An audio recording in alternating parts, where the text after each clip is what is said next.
ഇതാണ് ബഹുമാനപ്പെട്ട ആശിഖുർ റസൂൽ കുണ്ടൂർ ഉസ്താദ്. അള്ളാഹു മഹാനവറുകളുടെ ബറക്കത്തുകൊണ്ട് നമ്മളെ രക്ഷപ്പെടുത്തട്ടെ. കേരള മുസ്ലിമീങ്ങളെ, കേരളത്തിലെ മലയാളികളായ മുസ്ലിമീങ്ങളെ ഹുബ്ബുർ റസൂല് പഠിപ്പിച്ച വല്ലാത്തൊരു മനുഷ്യനാണ്. ആ മനുഷ്യന്റെ അടുത്ത് ഒരു നമ്മാമ, ഒരു ഏഷണിക്കാരൻ ചെന്നു ബഹുമാനപ്പെട്ട ശൈഖുന കാന്തപുരം ഉസ്താദിനെ കുറിച്ച് കുശുമ്പും കുറുമ്പും പറയാൻ.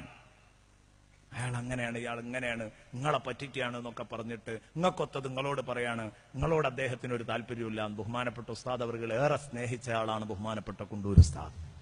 ഈ നുണയും ഫസാദും പറഞ്ഞപ്പോ കുണ്ടൂർ ഉസ്താദ് പറഞ്ഞു, ശരി, ഞാൻ നിന്റെ ഒപ്പം നിന്നോളാം.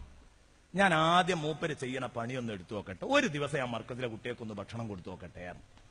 മൂപ്പരിപ്പോ എടുക്കണ പണി ഞാനൊന്ന് എടുത്തു നോക്കട്ടെ, എന്നിട്ട് അതിന്റെ മട്ടം പോലെയൊക്കെ ചെയ്യാം. ഉസ്താദിന്റെ അടുത്ത് വന്നു, ഒരു ദിവസം എനിക്ക് തരണം. ശരിയത്ത് കോളേജ് മാത്രം പോരാ, യതീംഖാന മാത്രം പോരാ, എല്ലാം, ഭക്ഷണം മാത്രം പോരാ, കരണ്ട് ബില്ല്, വെള്ളത്തിന്റെ ബില്ല് എല്ലാം എനിക്ക് തരണം ഒരു ദിവസത്തെ. അപ്പൊ ഉസ്താദ് ചോദിച്ചു, ഖാദറുലിയാരെ അത് വേണോന്ന് ചോദിച്ചു. ഉസ്താദ് അങ്ങനെ വിളിക്കാറുള്ളത്, ഖാദറുലിയാരെ എന്നാ വിളിക്കാറുണ്ടായിരുന്നു. ഖാദറുലിയാരെ അത് വേണോ, ഒരു ദിവസം നിങ്ങൾക്ക് കഴിയോ?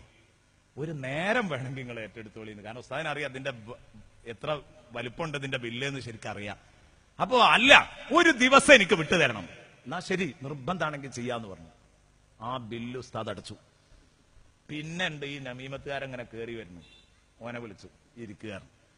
പറഞ്ഞു, പിന്നെ ആ മനുഷ്യനെ പറ്റി തോന്നിയാസം പറഞ്ഞ് ഇങ്ങോട്ട് കടന്നു വരരുത്. ഞാൻ ആ മനുഷ്യൻ നടത്തുന്ന സംവിധാനം ഒരു ദിവസം ഒന്ന് ഏറ്റെടുത്ത് ചെയ്തു.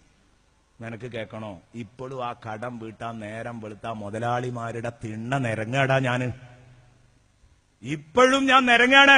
ഒരു മാസം തെണ്ടിയിട്ടാണ് ഒരു ദിവസം കടം വീട്ട്, ഒരു ദിവസത്തെ ചെലവ് നടത്തിയത്. എന്റെ കടം ഞാൻ വീട്ടിയതെങ്കിൽ ആണ്ട് 365 ദിവസവും ഈ മക്കളെ പോറ്റുന്ന വലിയ മനുഷ്യനെതിരെ ഇത്തരം വർത്താനങ്ങൾ പറഞ്ഞ് എന്റെ പടി കടന്നു പോകരുത്. ആട്ടിവിട്ടു അവനെ. എന്റെ പ്രിയപ്പെട്ട സുഹൃത്തുക്കളെ, നടത്തി നോക്കണം, അപ്പോഴേ സംഗതി അറിയുള്ളൂ. പുറത്തുനിന്ന് പറയാൻ നല്ല സുഖ, കുറുമ്പ് പറയാൻ, കുശുമ്പ് പറയാൻ. ഒരു ഉദാഹരണം കൂട്ടത്തിൽ ചേർത്ത് പറഞ്ഞു എന്ന് മാത്രം, അതിനോട് ഫിറ്റായ ഒരു ഉദാഹരണം ഓർമ്മ വന്നപ്പോൾ അത് പറഞ്ഞു എന്നേ ഉള്ളൂ.